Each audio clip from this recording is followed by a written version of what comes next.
Hello, future physios, and welcome back to yet another episode of the PhysioSchool Podcast, your guide to becoming a physiotherapist. My name is Anthony Pinto da Costa, and today, for the first time in our podcast history, I will be riding solo from a host perspective. Unfortunately, both Reed and Cash got some stuff going on today, so I'll be manning this one myself, but it's all good because today I got two great guests who also happen to be current physiotherapy students at the University of Alberta to both keep me company during this episode today and to drop some knowledge bombs on you, the listeners. So, with that being said, I'd like to welcome in both Jassy Bhullar and Tyler Smith to the podcast. Jassy, let's start with you. How's it going today? Pretty good. How are you? I'm doing well. I wouldn't want to be doing anything else on a Sunday, right? Right? And then Tyler, how's it going, man? I know you're in Ucluelet there. It's looking beautiful behind you. Yeah, thank you. Sorry, I was running through some audio problems. You were coming in with the headphones and then the other, but so far to introduce myself earlier there. I apologize, but yeah, things are great. It's nice to have a few weeks off. Yeah, definitely, man, definitely. And you guys, I know you guys are both winding down, basically close to the end of the program here. Is that correct? Yeah, we got until end of December, or no, end of November actually. Okay, perfect. Yeah, so some R&R before the final stretch is going to be good. That's good. So, first question for you guys. I just want you guys to tell us a little bit about yourself, maybe your name, your age, where you're from, where and when you did your undergrad, and if you got a fun fact, you can put that out there as well. So maybe Tyler, let's start with you, and then we'll go off to Jassy. Yeah, so I actually did my first degree in education. So I did sciences as well as a bit of a kinesics background too. So kind of got a lot going on, and I did teach for a few months and thought it was really cool, but applied for physio kind of on a whim, I guess. And yeah, I guess a fun fact about myself, I used to be a high-level runner, and I ran the 800 meter for the Canadian team for a little while, which was a good time. Oh man, jack of all trades here. This is great. I'm actually curious. Why'd you apply to physio on a whim? Like, what kind of inspired that? Well, I wanted to get a master's in my education, so I wanted to still teach. Finding out that physio is actually just so much of education, just one-on-one. But yeah, I thought that I wanted to top something else up to further my education and be a better teacher. But I also really wanted to give back to my sports as track and field. The biggest thing was I thought maybe coaching, but I thought they were also very similar, coaching and education. So I thought physiotherapy would be a great way, and a lot of therapists that had worked on me as an athlete were fantastic. So I continued to ask around what people liked, whether that was massage or chiro or physio, and I thought physio would probably be my best bet and maybe the hardest to get into, but also the my favorite, and I'm so glad that I tried because it's been just amazing. Yeah, that's awesome, man. It looks like you really blended your two worlds together there to hit a home run on a profession. That's great. And Jassy, what about you? Tell us a little bit about yourself. My name's Jassy. I'm 24. I've been living in Edmonton for like 10 years, but originally from Victoria. I also did my undergrad. Well, I did my undergrad in kinesics. I did at the UofA. And then fun fact, this was a hard one. I was trying to figure out what a fun fact was about me, and everyone that would ask would say the most random, but like not fun things ever. But I think everyone kind of expected me to go into art or like art school or something like that when I was younger, because that's honestly like all I would ever do. But somehow I ended up here. Not as fun as Tyler's for running like high level track. Mine's like, oh, I was going to go to art school and draw stuff. She makes really good stick figures. Like, we study a lot together, and her drawings are on point. Great. Oh, we're gonna have to see some of that. We may have to post that on the IG after. You may have to send over some samples. Stick figures. Yeah. Have you actually ever like thought of some way to like integrate both physio and like your artistic side? Like, has that ever come together, or do you kind of separate those two? Okay, so I did a PEDS placement. Yeah. So I know we're going to talk about this a bit more later, but I noticed that maybe not the art itself, but the creativity aspect was a huge component of the PEDS placement. Because you have to get really creative with getting these kids to do exercises and making things more fun and like games essentially. So I don't know, I guess it kind of fits into that, but it wasn't really the same medium. No, I definitely agree. I can see like the transferable skills there for sure. So that's awesome. I'll stick with you here, Jesse, for this next question too. I wanted to know a little bit about why you guys ended up choosing U of A, and if you got into any other programs. 'Cause a lot of times people like to listen to this and they want to know, the reasons why people chose specific programs, and they also want to know, okay, what's their success with some of the other programs that they applied Mhm. to, if you guys did apply to any program. So if you could dive into that, and then we'll pass it on to Tyler after. So U of A was my first choice because I live in Edmonton and I already went to U of A for my undergrad. So I was like, perfect. I already live here. I don't have to move. It's like the perfect choice. And then also, it was the only school I could apply to because I was supposed to graduate in November. And then the other schools want you to have graduated before you apply to their programs. But with U of A, since our program starts in August and I was going to finish my degree technically in August, they're like, yeah, it's fine if you apply for this one. So I only applied for U of A. So sorry, I can't really speak to the process of getting into other schools. Hey, you applied, but you nailed it. So that's all that matters. You just need one yes. That's great. What about you, Tyler? So I thought long and hard on this. I have a lot of friends. I did my undergrad at UVic, who tried to get into UBC. So UVic to UBC, it's a lot of people try for that, or it's transferable. But I grew up in Wetaskiwin, so outside of Edmonton. So I have family and friends in Edmonton. So it seemed like a really good choice to also look at Edmonton and its program. And the friends at UVic were also applying for U of A as a school. And I think we'll get more into this of maybe why that was. But when I looked into it, I had a 70 in statistics, and a computer probably would have said no to me if I applied because I needed a 71. So for UBC's entrance. So I couldn't even really apply. It wouldn't really even give me a chance. So, but maybe we can talk more about that in a moment. Yeah, for sure, for sure. It's funny though. It really is a game of inches when it comes to grades. Like, it's like 3 point. If your GPA is like 3.82 versus 3.83, like it makes all the difference. You may or may not reach cutoff. So, no, that's funny to hear. But hey, I'm glad you got into the U of A for sure. The other thing I wanted to, oh yeah, definitely. The other thing I wanted to talk to you guys a little bit about was experiences. So I know specifically U of A has a specific requirement for their applicants um, about having 30 hours of volunteer experience working hands-on with individuals who have cognitive and physical disabilities. I know though, I think the past couple of years they haven't needed that requirement because I think COVID got in the way of that. Were you guys affected by that? If so, let me know. And then also, if you could go into some of the other experiences that you guys had prior to PT school, both PT related and non PT related, that'd be great as well. So maybe again, we'll go same order, Jesse, and then we'll chat with you too, Tyler. So for our cohort, we did need the 30 hours. I'm pretty sure the one after us is where it started, where they didn't need 30 hours because people weren't, or places weren't doing volunteer hours because of COVID. But I had done mine at the Sedbridge Center. So it's like an adaptive physical activity facility, essentially, where they have programs and some para sport opportunities where you can go and volunteer. I did circuit training. So I'd basically go in like 3 times a week for an hour and we would just set up circuits. And then we'd work with a group around 10 individuals with different conditions and different levels of abilities. And we'd work on like upper body one day. And we're helping them do those exercises and just kind of making adjustments on the spot. For some people, they might not be able to do a certain exercise. So how can we adapt that and make it, feasible for that individual? Nice. And one question I get about that sometimes is people are like, okay, do I just do those 30 hours and then do I bounce? Like, do I stay? Like, what was kind of your experience with that? Like, did you just like fulfill those 30 and then you were I done, or did what do you do?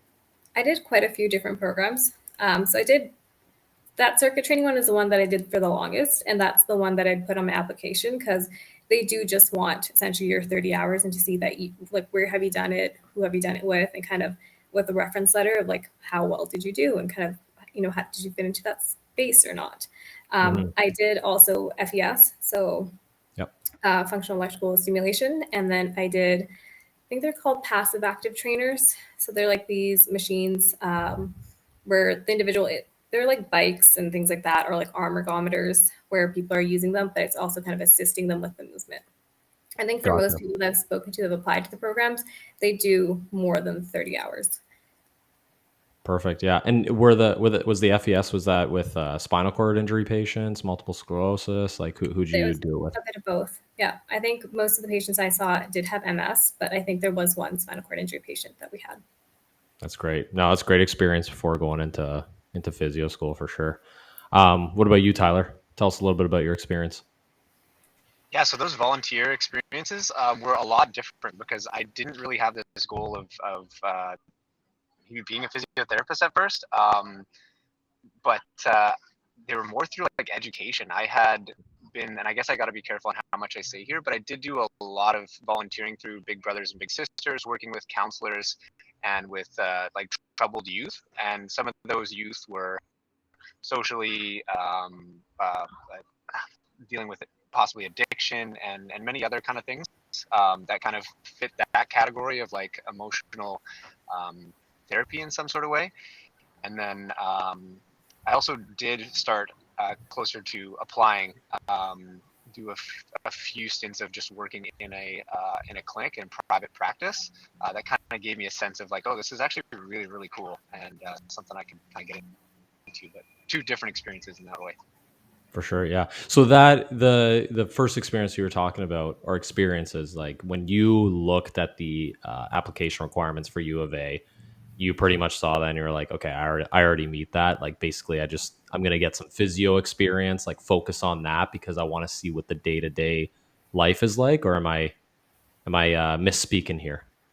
Yeah, I think you're right. Like I already kind of had that more like emotional or like psycho. I forget exactly how the requirements was listed, but when I did send in an email and said, hey, like I have this in my background, way more than 30 hours. I've been doing this for like 3 or 4 years as volunteer work. Does this count? And then after writing, like I think some of the counselors had wrote up like this is kind of what is being done and who he works with. It was like I think a no-brainer. And then after that, it was just kind of starting to feel out if I actually liked physio, if they were kind of related, and I think they Nice. definitely are. For sure, for sure. And was it multiple clinics or was it one clinic that you were at? Primarily one clinic, actually. They were working through our UVic Vikes team, and it was kind of one of the physiotherapists that spent a lot of time with us, and I kind of got to like just do that a little bit more. So it was very sport orientated, and a lot of times working with people I actually knew or like athletes that were close to me in some ways. So that was maybe a little bit of a niche volunteer experience, but it was still kind of where I want to head. So it was actually very particular to still my goals. No, that's great. It seemed like you guys had some great experiences going in, which is definitely key. Definitely probably helping you guys out when you were going through placements and everything like that. So that's awesome. On the topic of placements, I wanted to just get a brief overview of the program from you guys. I don't know how you wanted to answer this, if maybe you wanted to split up years or something like that, but basically just talking about how the semesters are organized, when the placements are, how many placements there are, the length of the program. And then can you maybe speak on the two different campuses? Because that's definitely a topic or a question we get a lot as well. So maybe we can start with you again, Jesse, or Tyler, whoever wants I to think go for she this should one. just take it the whole thing because Jess Okay. is the organized queen. She's got this down, and I think that if she needs me to add anything at the end, I can. But no, I think she's got this. Okay, so maybe you'll fill in the blanks. I did organize how the semester or the years are broken down, but maybe you can take the Calgary versus Edmonton part. Okay, so get my brains like all jumbled because I'm studying for the PCE right now. So I like, no, I need to break this down because I can't remember what we did when. But essentially, it's a 2.5-year program. We have 7 blocks, and it starts off in August. Like our first year starts off in August, and we just have anatomy. It's like anatomy every day, all day for 4 weeks, and then you have your final, and then I think we started our first or our second block then, or like first set of real classes the next day. Like we had our final, and then we went straight into classes. So in that first block after anatomy, it's like just the foundational concepts. So like things like biomechanics and just kind of exercise type of situation, like those types of things. And then at the end of our first block, we got a 1 week placement. It was, I don't know about you, Tyler, but for me, it was very much just like observational. I was usually behind the PT, just shadowing what they were doing for the whole week. So, I mean, it was good. I got a cardio week, or not cardio, I got a neuro week actually. That was interesting. And then block 2 is our first MSK course, and where we have cardio rest. And then we have our first 6 week placement afterwards. So after that second block, I guess we have our first 6 week placement. They are embedded throughout the program. We have 5 6 week placements throughout, and the first one comes in the first year. Then we have our summer block. It's a shorter block. I think it was 6 or 9 weeks. It wasn't that long, but we had like a first or one of our professional issues classes or research classes, and then our intro to neuroanatomy to get us prepared for the next block, which started in September, which was just anatomy and peds, which is, I think, easily the hardest block that we have in the whole program. That neuro, like 12, 15 weeks that we have there, it is tough. And then we have block 5. So starting in January, we have our second MSK class. It focuses mainly just like on the spine. And then we had chronic disease management class, which is a bunch of random topics that did not fit everywhere else. So like burns, wounds, cancer, those types of things that don't easily fit into the other classes were just kind of thrown into this one. And then we had in block 6 our capping project. And do you guys know what a capping project is? Do all schools have that? No, maybe dive into that a little bit. Okay, so it's essentially our research project. So throughout the program, we have a bunch of different research classes on, you know, how to do lit review and how to read studies and kind of what they mean and those types of things. And then at the end of the program, they put us in groups and they give us a case. I'm not allowed to talk about what my case was, but they give us a case. You're not allowed to talk to other students about it. And then you do like a whole lit review on it, and you're trying to figure out, okay, do we do this treatment or do we disagree with that and do this treatment? It's like a 14-page paper, very comprehensive. You got to cite a lot of stuff. And then it ends off with a like an oral exam. It's a one-on-one oral exam after your paper has been handed in, and they say, yeah, your paper is good. Because they will send it back for revisions if they think it's not kind of where they want it to be. And then block 7, we have 2 placements. I think I missed a couple of placements in there, but I think our first placement is first year. We have 2 placements second year, and then our third year, which is just like 4 months or 3 months, we have our last 2 placements. I can send you a nice organized little picture that breaks up all the blocks, so it's a bit easier to follow if you want to post that as well. Sure, yeah. That sounds really confusing, and it probably is because I was jumping back and forth, but yeah. No, I think that's great. Like, I think people know zero about it, right? Mm-hmm. So the fact that you're just even providing that little bit of insight is great. Anything to add from your end, Tyler? Yeah, like I can admit that some of that stuff was hard, and like Jess kind of said that too. But at the same time, like I think the groups that you were with, it like really made some of this stuff more manageable, depending on like where your strengths and weaknesses were. Like I remember kind of going through some things, and like I had some family stuff going on during our MSK year, or rather block, and I found that to be like the most difficult part of our program, but excelled in neuro in comparison. So there's going to be things that you're kind of, you know, but in every little way, I think that there was groups of people that kind of still helped you move forward. And I think the professors were fantastic at that. So I know that's not really organized with like the actual blocks, but in case people think like that it sounds scary and really tough, it was actually really nice. No, given how tough neuro was, the profs were amazing. Like I had met with them so many times. I was one of our profs, like emailing her like every week, I think, and she was not annoyed with me at all, and she still like comes and talks to me and like emails me randomly here and there. So no, yeah, sure, it's tough, but everyone there wants you to pass, and no one wants you to fail. And one of the things the profs would always say to us is, your grades don't matter. We just want you to try to like understand the concepts. 100%. Yeah, your patient's not going to be like, so did you get like a 95 in neuro, or no? They just care if you care and you actually know what you're doing when you're in front of them. No, and you guys raise a good point too about classmates are there to help out as well. It's not that every man for themselves undergrad mindset trying to get the 4.0 GPA. So that's good. And another thing I can definitely relate to you guys with the neuro. Like I had no idea what was going on for like the first probably like 3/4 of that neuro semester. Probably the same thing with cardio as well because it's just so new. But no, that's great. I wanted to ask too, what's the interaction like kind of between the two campus or the students at the two different campuses? Is it like very segregated, or like do you guys know like the people like Calgary, the Calgary people know the people in Edmonton? Like what's that kind of like? I think COVID did make this a little bit tough because we do have events, and like I was on the PTSA, so this is an event group that does organize a lot of events.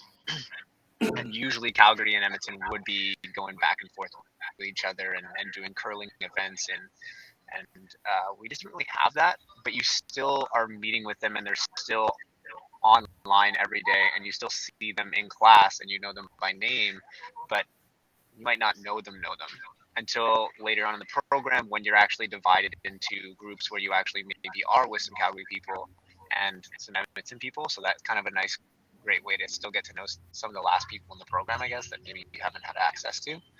But that did come later on into kind of our last classes. Yeah, for sure. I could see COVID getting in the way with that, most definitely. When we had our UBC student on doing basically analogous podcast to this, just talked about UBC PT. Like he said the same thing because they have multiple campuses as well, and COVID definitely shook things up with from a social connectedness standpoint. Um, Perfect. No, it's good. And then I also wanted to ask, how many people approximately are at the two different campuses, and do you get a choice of which one you go to? Maybe Jassy, you can answer this if you want, or Tyler, whoever feels best suited to answer it. 110 people get admitted each year. Mhm. For our cohort, it was a little different because they did have initially the 3 campuses, but one of them got shut down. So the people that were on that third campus just got to choose like where they want to go, and they were just put there. But I think we had about 24 people in the Calgary campus this year, around there, and then the rest were in Edmonton. So usually the Calgary campus is quite a bit smaller. Gotcha. And then so did you get to choose to go to the campus that you wanted to go to? So we got to rank them. Okay. And then just kind of based off of however they admit us, they try to put us where we want to go. But it is more competitive to try and get into Calgary, right? Because it's smaller space, and you kind of have to have a good reason to try and get there. But maybe I'm wrong. I didn't even try and apply for it, so I didn't either. And so is it like coveted to just be in that smaller program because maybe you get more one-on-one time with professors or like the assistants in the labs? Is that why, or depends what class? Because some classes are taught from Calgary and are taught by the Calgary professor who's that expert, right? Whereas other times they maybe would get less, I guess, in person, like one-on-one time, because that professor is in Edmonton. Gotcha. That makes sense. Yeah.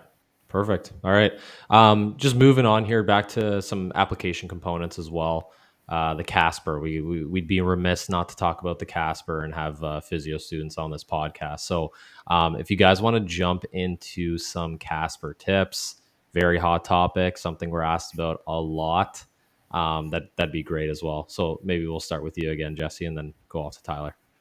I actually prepared for the Casper by preparing for the MMI, because we were initially invited to an MMI, but then COVID happened, and then they put the MMI on hold, and we didn't really know what was going on for a while. And then we were told, okay, never mind, we're doing the Casper instead. So I was like, whatever, my MMI prep is good enough. I feel confident with this. But one thing I did do was, because it's timed to like answer each of the questions, on Google, if you like, there's like games you can play where you're trying to type words really fast, and you can see how many words you're typing per minute. So I did that for like 2 weeks, and I got pretty good at typing fast. And I feel like that really did help me because I was able to kind of explain everything I wanted to explain in the questions. So yeah, if you guys are a little bit slower at typing, I would 100% say you should go do that. I like that tip. I've not heard that one yet. So gamify the process. That's great. What about you, Tyler? So I mean, maybe that strategy would have been nice if I knew Jess before the program. But I found you can definitely study for these types of exams, whether that's the like MMI or the Casper. You can find some of the stuff on YouTube. You can pay for courses, I think, even to prepare yourself for these. I just went on YouTube and started like looking at tips and tricks that they had, and then looking at past exams or exam study questions. So I didn't really pay for anything, but just put a few good hours into it, and I didn't really want it to be something I was just going to wing. And some of the strategies that I thought really resonated with me was I'm not a super fast typer, and I'm a pretty slow reader also, so it made it difficult. I didn't want this to be a judgment of my reading comp. So I made sure that everything was recorded in there, and I just made sure I read it out loud, so it was, how I had read the question. And then I started typing, and I also started thinking out the answer as if I was talking. So I was like, talking to myself, I guess. So it helped me kind of understand my thoughts, and then if I didn't have the time to finish, it was like, well, at least I said what I wanted to kind of do. Now, I don't know if that's fully what they're looking at also, but I know they are watching how you respond to the questions, right? And so small strategy there, and then it's just kind of knowing, I guess last tidbit point there was that it's you kind of do a yes or like a answering the question as if you had understood the statement, like if then statements, I guess, is probably the best way to say it. If this was happening, if this is how I understood this, then I would do this, but also considering that your if may be wrong. Yeah. Or like maybe not the full story. I did the same thing. You did the same thing, Jassy? Yeah. Yeah.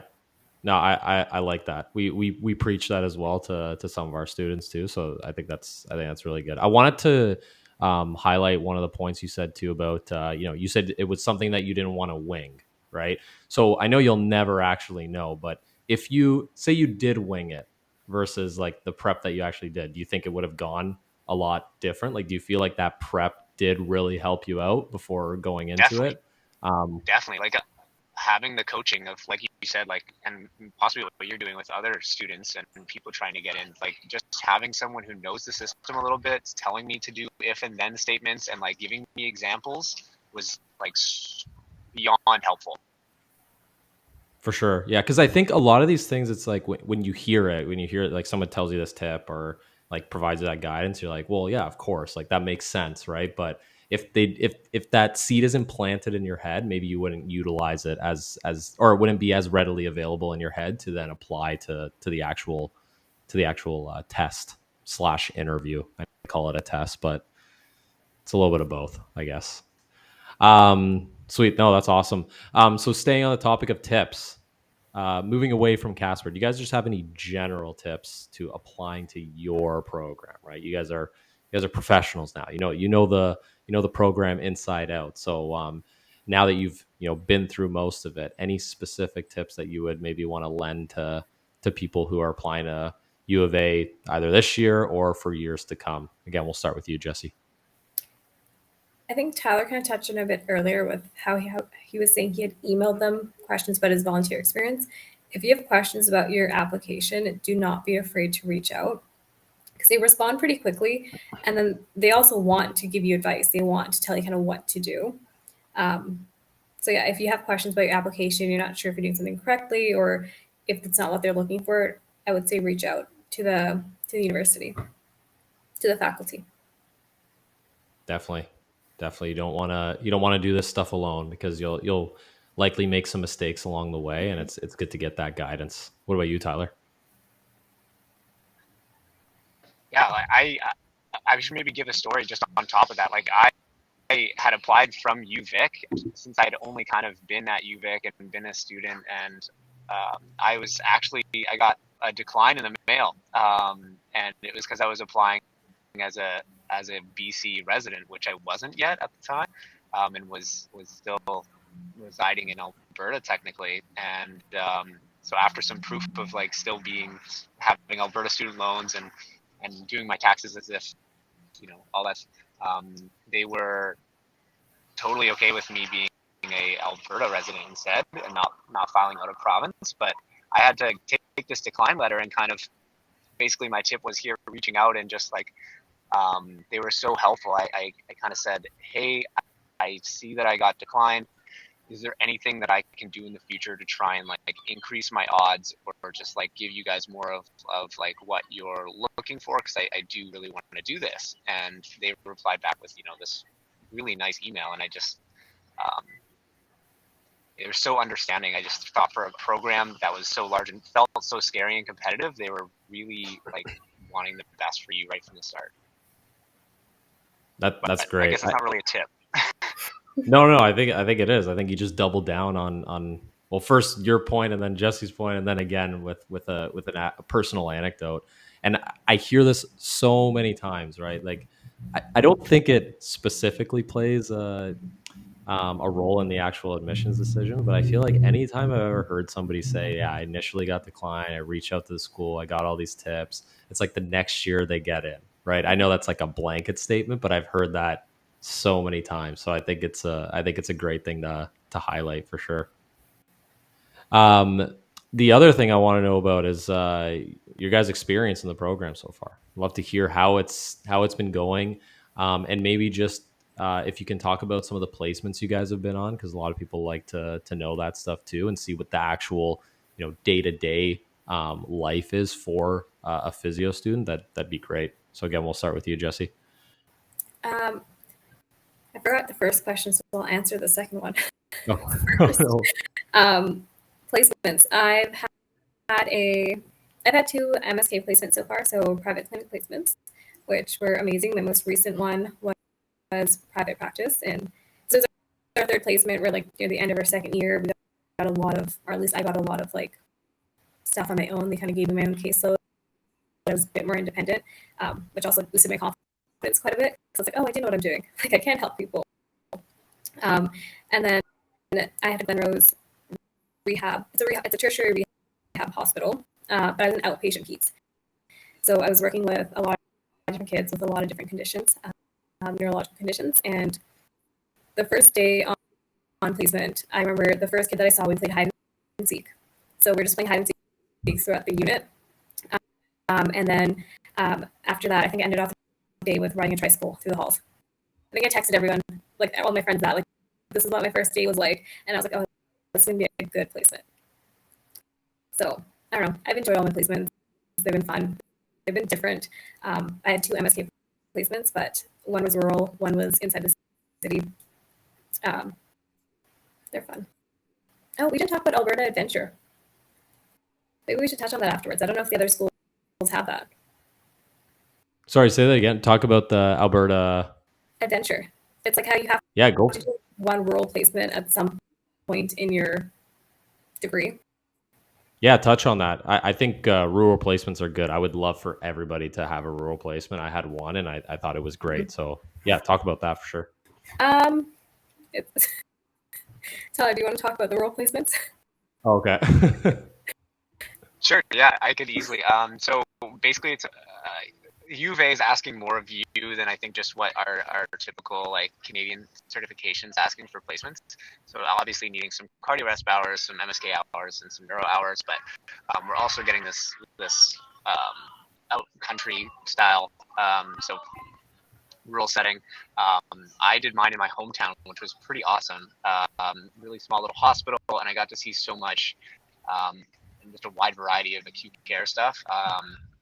Because in some of these rural settings, they are kind of you have to wear many masks and or many hats rather, and kind of be the physio expert in a few different spots, because there's not a cardio resp therapist, there's not a this and that, and then like a lesser amount of maybe OT such. So it really stretches what we can do as physiotherapists, because it's just such a long list, and then you're kind of doing it in a small town, I guess. Yeah, no, it's so true. Like your day as a acute care physio in a rural setting is like the one first patient you see is like a below knee amputee, and then the next one is like COPD exacerbation, and the next one's like humerus fracture. Like it's just the next one's stroke. Like you literally just get all of it. It's like a mixed bag of different diagnoses, as opposed to, if you're at a more urban center, you could just be on one unit and it's like all stroke, right? So that's why I think those rural placements are so key. I don't know if you felt like you had the like same experience. No, I Yeah, loved mine. definitely. Like each room had different people. Sorry, Jess, I'll let you go. No, that was it. That was just the simple statement I had. I think the tough part with that, honestly, if we're just speaking more generally, I was lucky to be able to go to my hometown. If I could give advice, or maybe this is going back to my tip, to just like think ahead. If you are trying to get into UofA, it seems likely, and you followed everything else that you're doing to kind of help them out and get into UofA. Have this idea of maybe where you would like to go and have a rural setting. I know a lot of people are fighting for like places like Banff or even smaller like mountain cities or mountain towns rather. But maybe having like a fallback or like Panoka, for example, has a really good neuro clinic, and it's tiny. So just gives you a different perspective of just not being in Calgary and Edmonton for a little second. No, definitely. I agree with that for sure. Gives you more variety as well.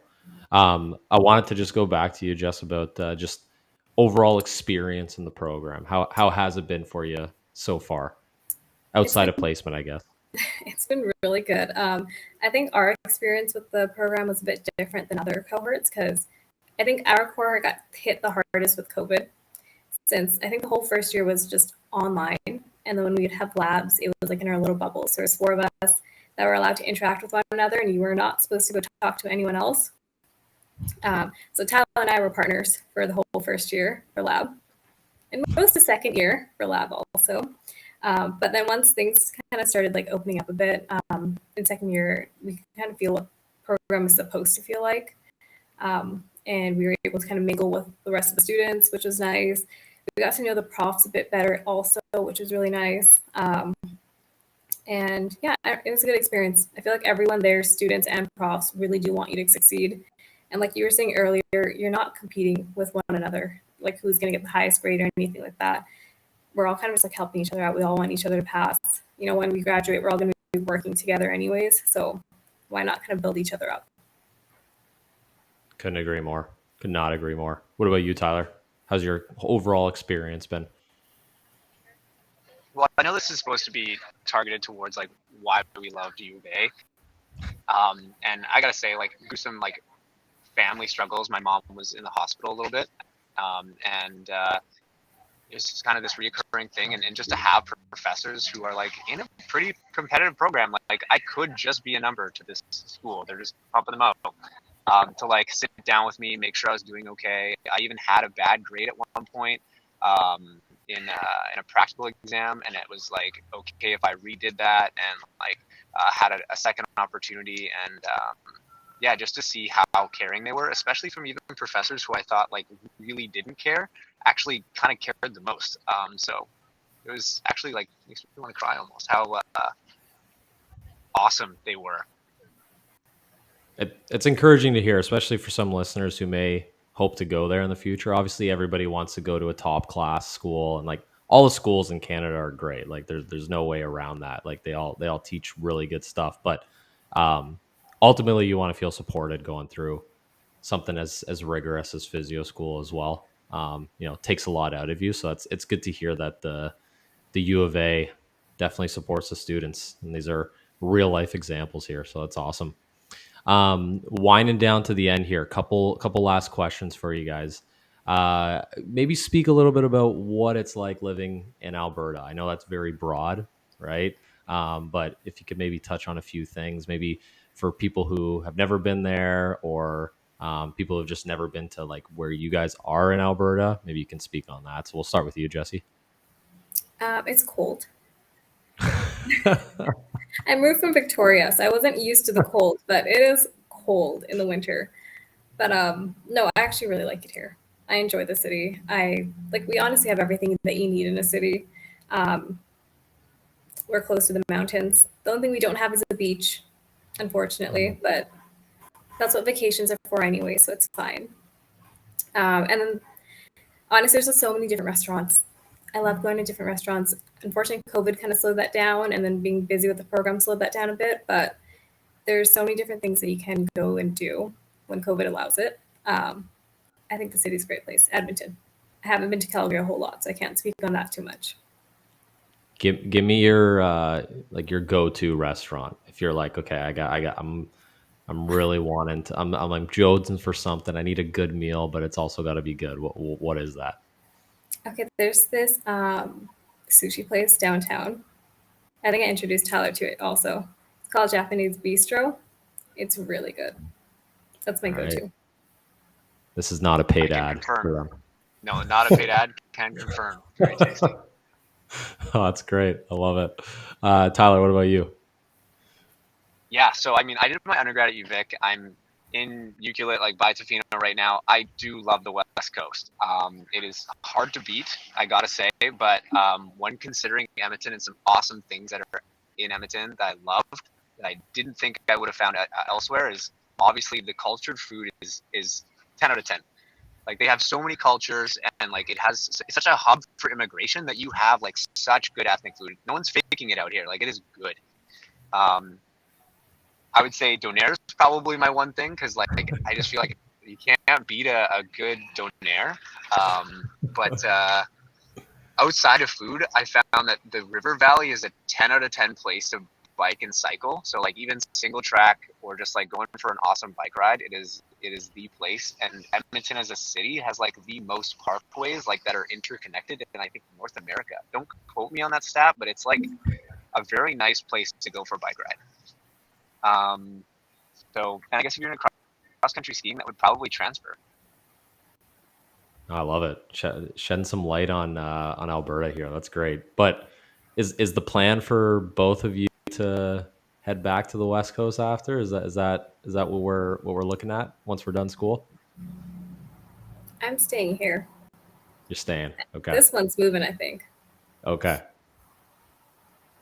Is that true, Yeah, Tyler? unfortunately, yeah, it is true. And it's not that I love Edmonton, like being that's my hometown in a lot of ways, which has been like an hour south, but it's just me and my mom now, and kind of hoping to like kind of stick together. We are thinking of maybe moving to the island, not having to have her deal with things like shoveling snow and a few of those other things that kind of just come up in being in Alberta.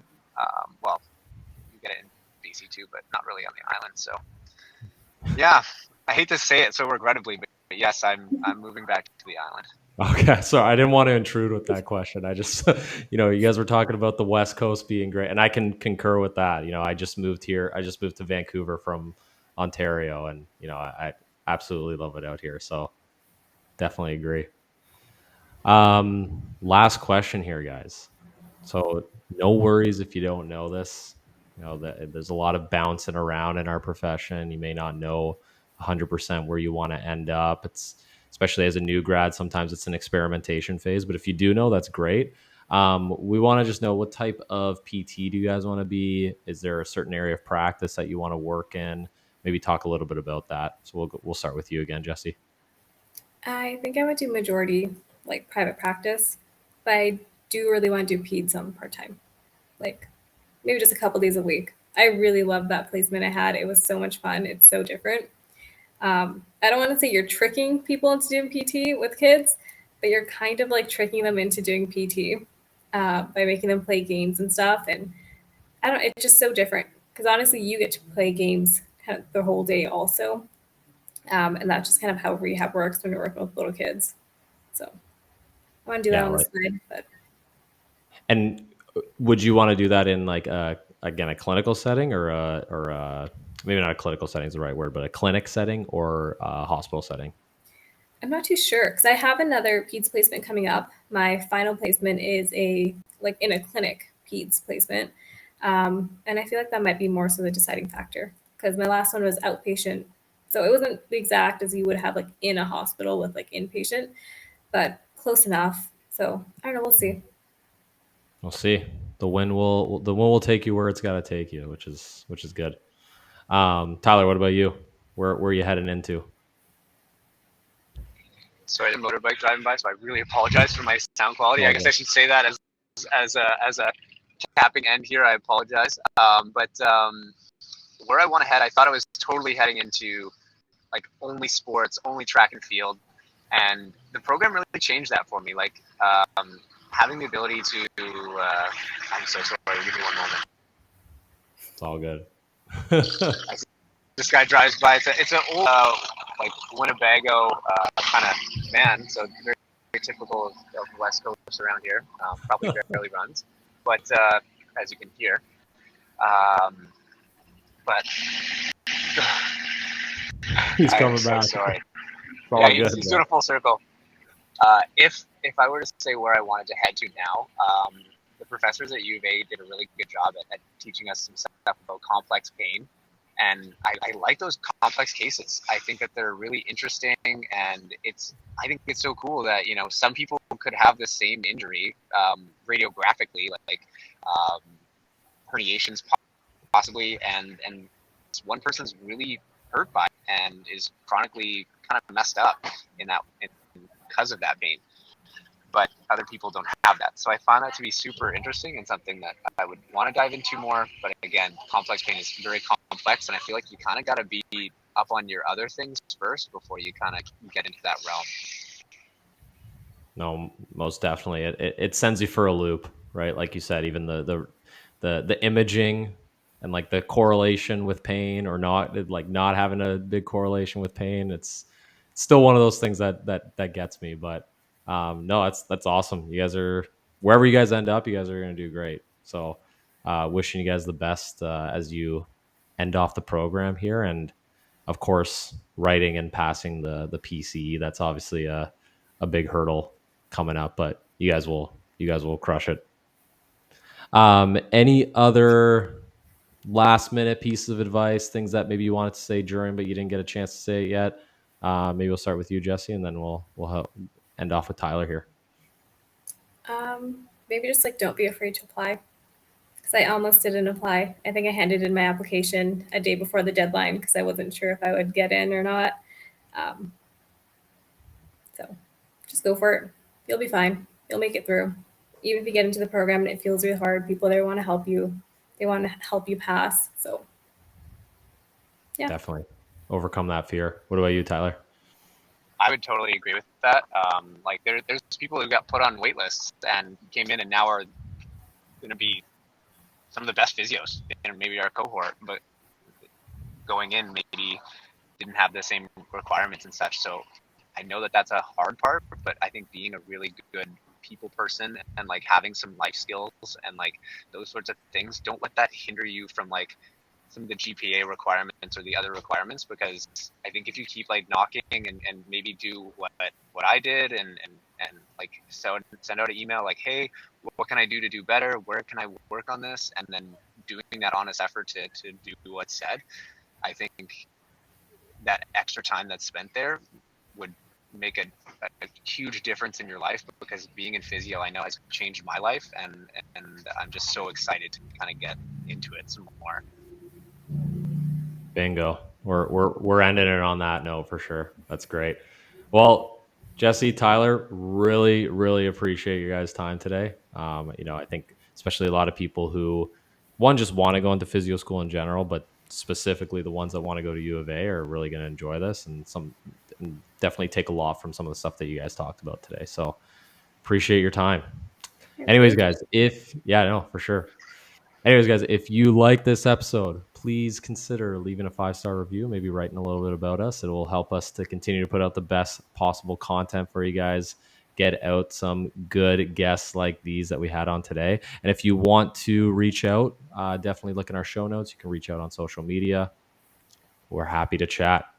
All right, guys, we will see you at the next episode.